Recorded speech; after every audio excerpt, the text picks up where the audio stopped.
Welcome back to Gaming Top Down. Today I'm continuing my series going over every board game in my collection. Today, games that start with the letter N, breaking them into different categories, games I haven't played yet, games I'm thinking about purging, and my favorite games that start with the letter N. So without any more ado, let's hop right in.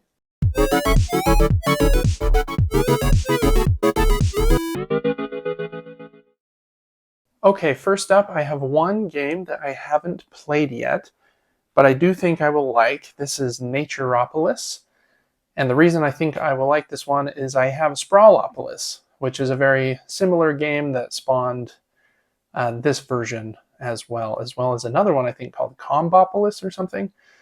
Anyways, this is a game with 18 cards, and each card on one side has 4 different segments, and you'll be building like a little cityscape, basically. And you overlap the different cards, and you're trying to build roads in some scenarios. But 3 of the cards will be used with their backside as the point scoring conditions for the play. So it's got that spatial puzzle element and a lot of variety, because the combination of point scoring cards that you're going to have is going to mostly be different from play to play. This is a very great solo game as far as like a game that can play very quickly. Again, I haven't played this version, but I have played Sprawlopolis quite a few times and really enjoy it. So I imagine I'll like this one as well. It has a couple of expansions too. I think I have one of them here called the Nessie expansion that just has a couple cards, and the Points of Interest expansion. So you can add a little bit more to your 18 card game if you want. I really like these wallet games from Button Shy, so I am excited to play this one soon. Okay, I have a few games in my thinking about purging category. First up is a little card game. It's called Not Another Word Game from Turn Up Games. They're a little Canadian game company. I really love one of their other games, Hex. It's one of my very favorite word games ever. And this one's okay. It's a card game for 2 to 6 players, and each card has a letter on it. And on your turn, you're trying to use your cards from your hand. First person to get rid of all their cards wins by kind of reorganizing the word that is out on the table and inserting one of your letters in to make a new word. If you can't, you have to draw cards to get new letters so that you can build a word. Pretty simple little card game. It's okay for a couple of plays, but nothing incredible. I do like the small box size, but I'm not sure that it will get much more play for me. So that is Not Another Word Game.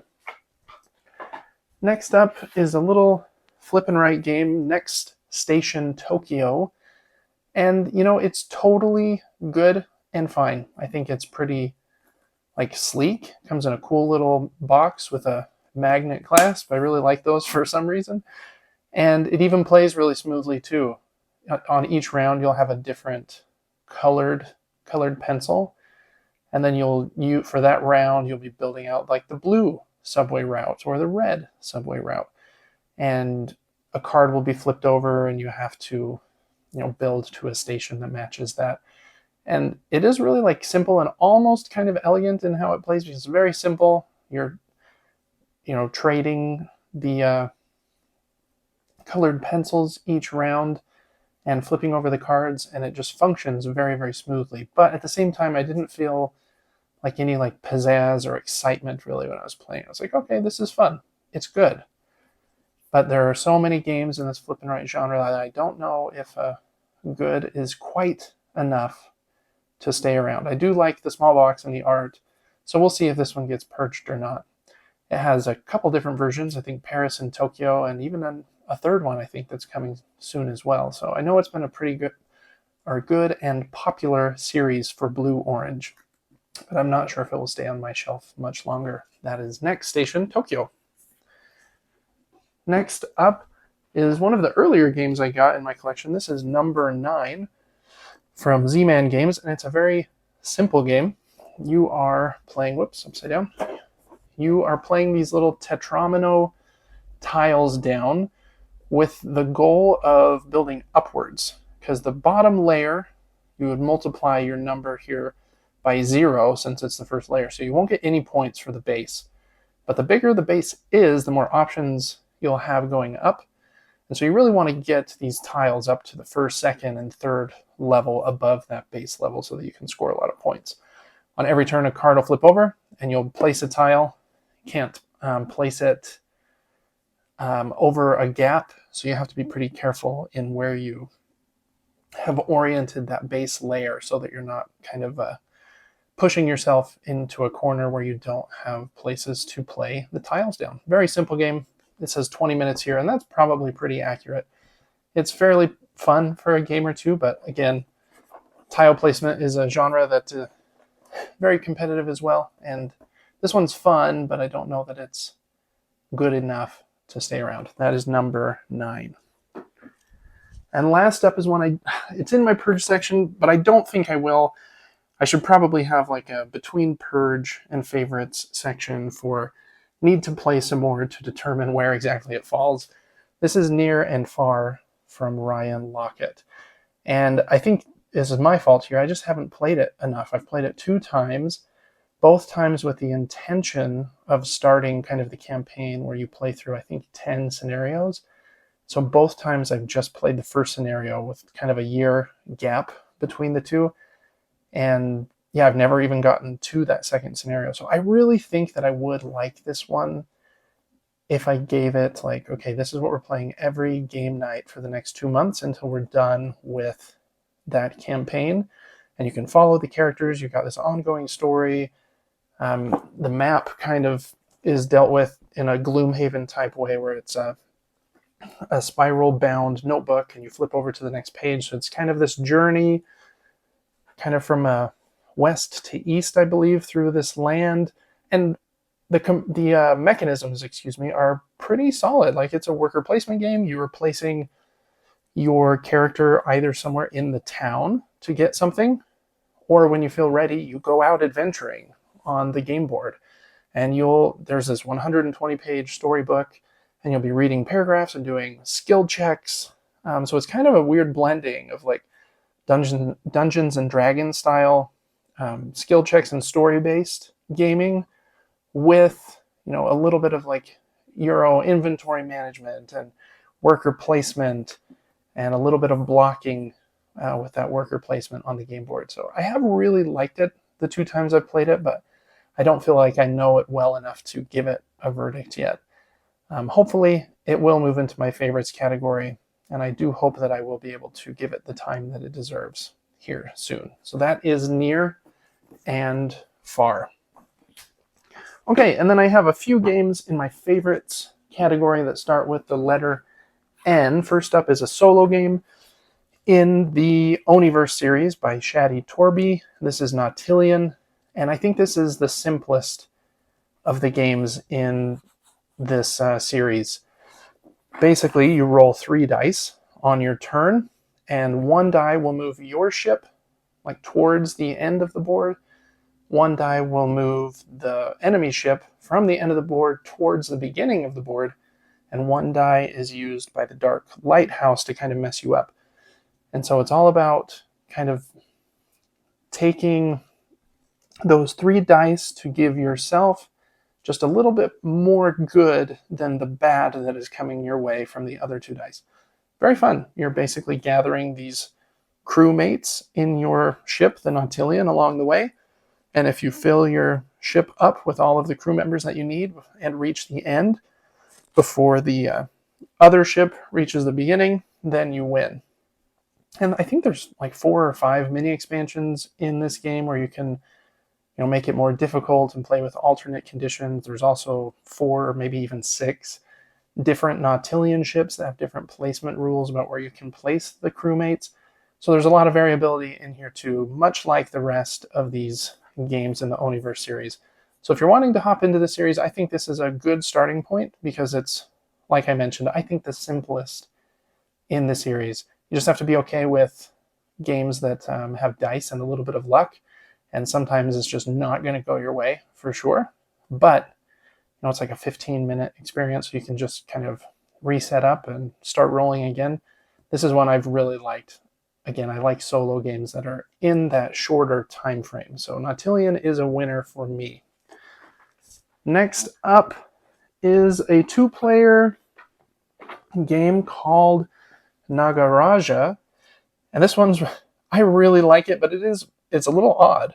It's basically Indiana Jones versus Indiana Jones in a way, where both players have their own little temple that you're searching through for hidden relics, and whoever can get past, I think it's like 21 or maybe 25 points in your temple first wins. So you're trying to build these pathways through your temple to get to these 9 different rooms at the end. Some of them will be worth more points than others, and some of them are actually bad, and you can instantly lose by flipping over the wrong one. So you have some ways that you can peek beforehand so that you can kind of mitigate that randomness, and even mess with some of your opponent's kind of rooms with those point tokens on the end. It's a really fun game. You have a hand of cards that you're using to manipulate kind of your tokens here as you're building out your temple. And then these very odd 4-sided dice that let you, where you are using these pips to do actions, and then these squigglies as well for some of the card play. It's a fun game, plays in about half an hour, 2 players only. It has really, really pretty art, and I like the uniqueness of the game. It just feels slightly different than most games that I have played. And yeah, I don't know, it feels like a bigger game than it is, because like I mentioned, you can play it in 30-40 minutes, but it feels like you kind of went on this journey through this temple as Indiana Jones. A little bit of luck in there for sure with the dice rolling, but it's a really good time. I feel like this game from Hurricane and Kiro that I talked about a few videos ago are kind of underappreciated. They're both, I think, kind of in the same line, same box size from Hurricane. Really like both of them. So that is Nagaraja. And last up here in my favorite games that start with the letter N is a classic at this point. I've only had it for about a year, but it has gotten a lot of play in the last year, and that is No Thanks. This is an excellent card game, and I prefer it to almost every other card game that it looks like. You know, it kind of looks like Uno, kind of looks like what is that other card game that's Phase 10, which is incredibly long. This one plays in 10 to 20 minutes, depending on how quickly people are making their decisions on their turn. And there's just enough luck and just enough unknown and a little bit of bluffing and a little bit of press your luck in just an awesome little card game that comes in a tiny little box. You're trying to get as few points as possible by using these little stones that you have. You keep them secret in your hand, and each stone is -1 point at the end of the game. So you want to keep as many as you can. But there is a card face up in the middle of the table, and when it's your turn, you either have to take the card, which means taking all of those points, or put one of your stones on it to say no thanks and pass it to the next player.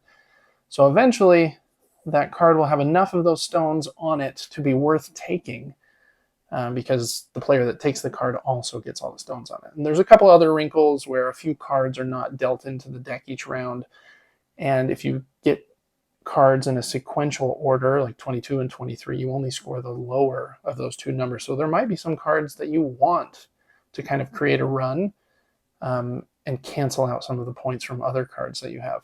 Yeah, this game is great. Like I mentioned, I think it's better than almost every other game that it looks like, that are kind of those classic games with cards with numbers on them. Uno, Phase 10, especially looking at those 2 here. No Thanks is just, it's wonderful. And for like $8 or $10, I really don't think that there is anyone that wouldn't like it at that price point either. So this one is a classic for a reason, and I think it deserves it. So that is No Thanks, rounding out this video and my favorite games to start with the letter N. Have you played any of these games? What is your favorite game that starts with the letter N? I'd love to hear about it in the comments below. If you wouldn't mind, make sure to subscribe to my channel so that you can be notified when the rest of these videos drop. I also have other videos on the channel. Just did a playthrough of Arcs and Harvest, and yeah, lots of fun stuff going up on the channel, so make sure to check that out. And also join our monthly giveaway. I'm giving away a few different games each month. And this month, for the month of July, it's a bundle of 3 different games. So make sure to check that out. Again, link in the description below. And I will see you on the next one when we talk about my games that start with the letter O. Thanks so much, and I will see you then.